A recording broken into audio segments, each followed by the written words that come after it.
Alright, so this video is kind of a short, maybe shortish rant on gear and the importance of gear and so on. And I can understand that if you're a beginner and you're coming into a field, you'll see people saying that the gear doesn't matter, it's all about how you play, and some people saying that gear is very important.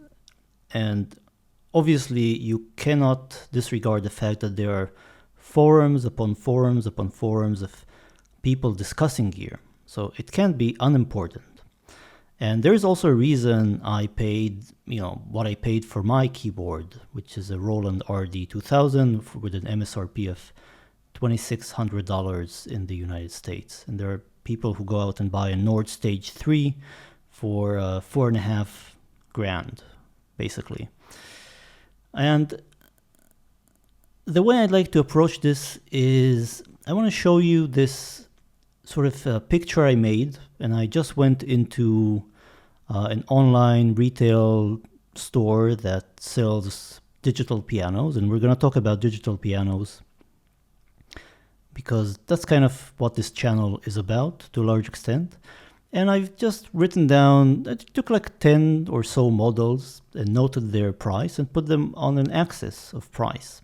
And these are prices, today is May 3rd, and I got them, I think, yesterday, so they're sort of circa mid-2019. And you can see on the left end, there are like things like the Yamaha P45, which is $450, or the Roland FP30, which is about $740.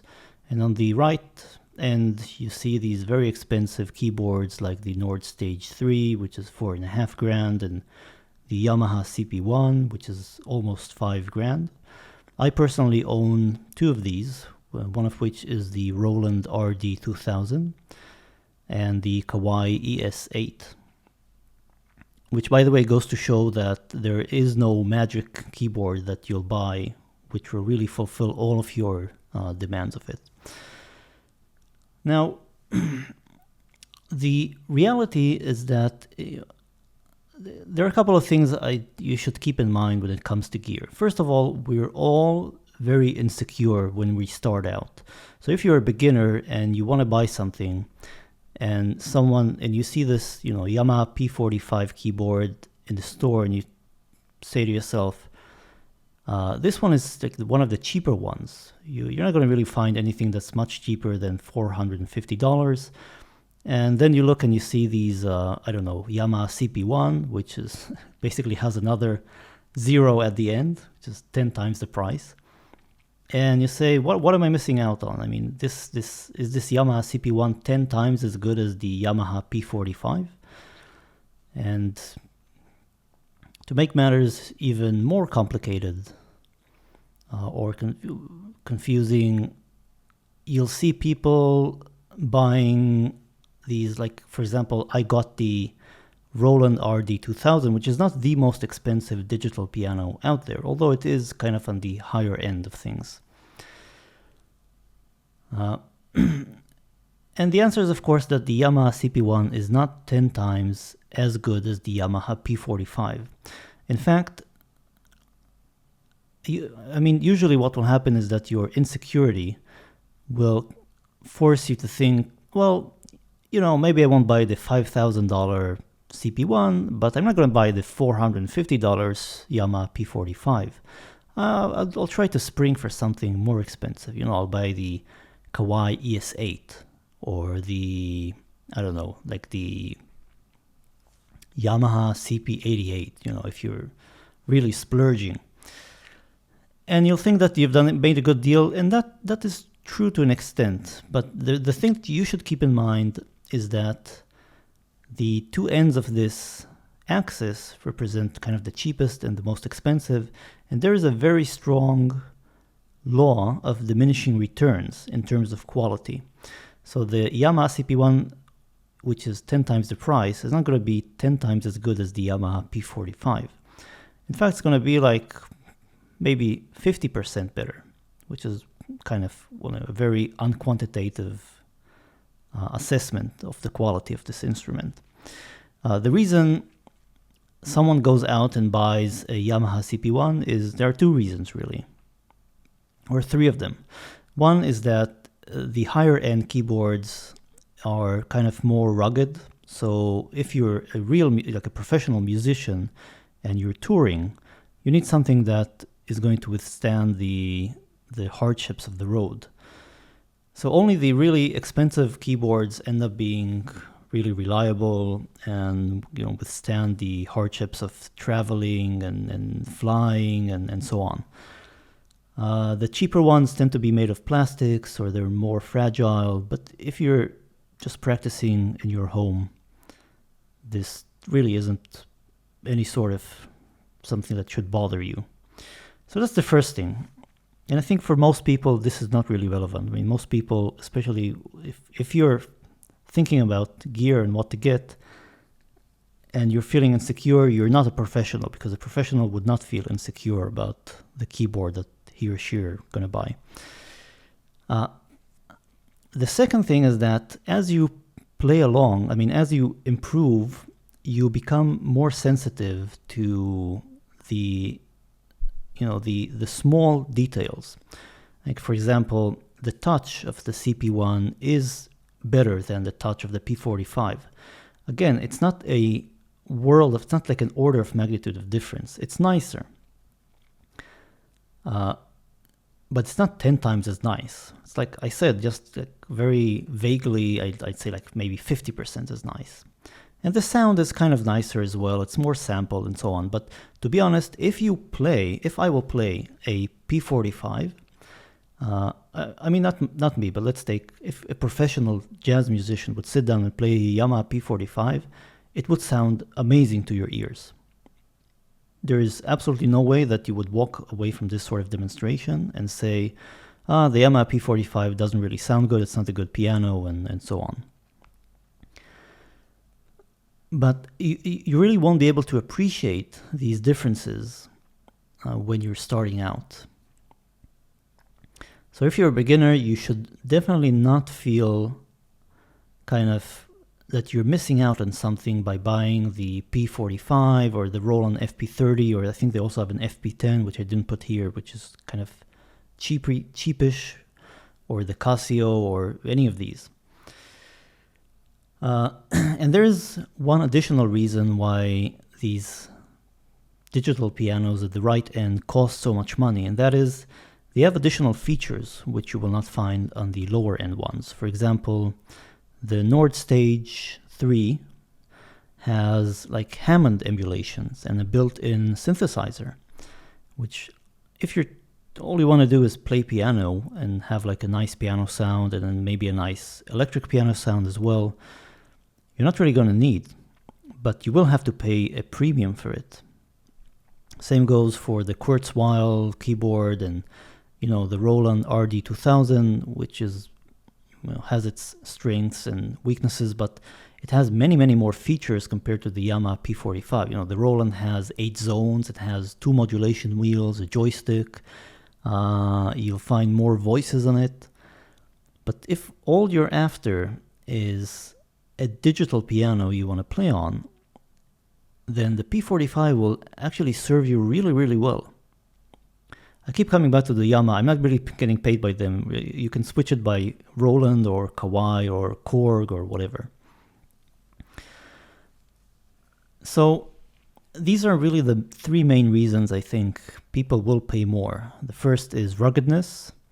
The second is, a little bit, not significantly, but better feel and sound, but definitely not a world of difference. And the third is features. And again, if you're starting out, you won't really appreciate these features. And your insecurity will tell you at this point, well, maybe I won't appreciate them now, but maybe like in 2 years or a year from now, when I might grow out of the P45, I better buy the Nord Stage 3. I better add this extra 9 at the end and pay $4,500, so I'll be sort of future-proof. And that's actually a really bad strategy for 2 reasons. First of all, by the time you get to that stage, by the time this time passes, and you become proficient, the Nord Stage 3 will be available secondhand for half the price that it goes for now, because the Nord Stage 5 will be out by then. So, I mean, this is technology. This is not something that you should worry about. Just buy what works for you now. Don't worry about future-proofing yourself, because it's not going to happen. The second reason this is a mistake is that you don't really know which features are important to you. And the different pianos have different strengths and weaknesses. For example, one of the great things about the Nord Stage is that it has like a Hammond emulation, which sounds great. And it can also swap piano sounds. I personally think that the piano sounds on the Nord Stage are pretty phenomenal. But on the other hand, the keyboard action kind of sucks. If you're coming from a piano background or you're used to playing pianos, the Nord Stage action is kind of shitty. Comparatively speaking, if you compare it to something like the Roland RD2000, then I think the Roland has a worse piano sound, but much better action on it. So it's much more enjoyable to play. And you can take the Roland and hook it up to a VST, like a piano VST that has a really nice sound, and then you can sort of compensate for its lack of sound. But the point is that you're never going to find the perfect package. If you even look at professionals, you'll be amazed at you'll see these ads or stories of people saying, yeah, I bought the Nord Stage 3, but then I sold it and I got the Core Grand Stage. And then I sold that and I got the Kurzweil Forte. And they'll switch around between them because they'll never find this perfect board. Each board will have its strengths and weaknesses. And you might end up buying a board. If you're trying to future-proof yourself, you might end up buying a board that has features that you will actually never need. And in fact, you should have bought some other board.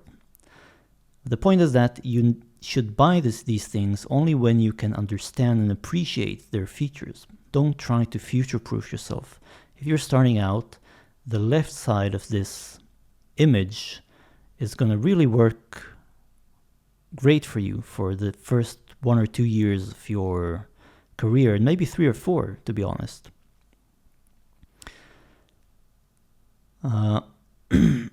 And as far as the quality goes, again, it's a law of diminishing returns. It's not that the Yamaha CP1 is 10 times as good as the Yamaha P45.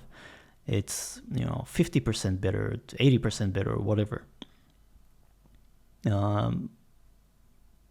So that's kind of my personal philosophy on buying a digital piano and actually buying any gear. You should not let your insecurity dictate the thing that, your choices, your buying choices, because it's going to cost you a lot of money and it's not going to get you what you're after. And I do subscribe to the point of view that it's better to just buy something cheap and not fantasize about the expensive thing. Just buy the cheap thing, not the crap one that costs $200. But a Yamaha P45 is really great. All of the things on the left hand of this figure are great digital pianos. You'll get years of enjoyment out of them. And if you stick with a well-known manufacturer like Yamaha, Korg, Roland, Casio, Kurzweil, you'll get a good quality instrument. So don't let your insecurities dictate your buying choices. And I hope kind of my words of advice will help you save a lot of money, because you really will end up wasting a lot of money if you go for the more expensive ones without understanding why. You might luck out. You might happen to buy a board and stay with it for many years and grow into it. But that's probably and usually not going to be the case. By the time you understand what's important to you, you're going to realize that the board you bought is probably not the one you should have, even though it's expensive. That's it.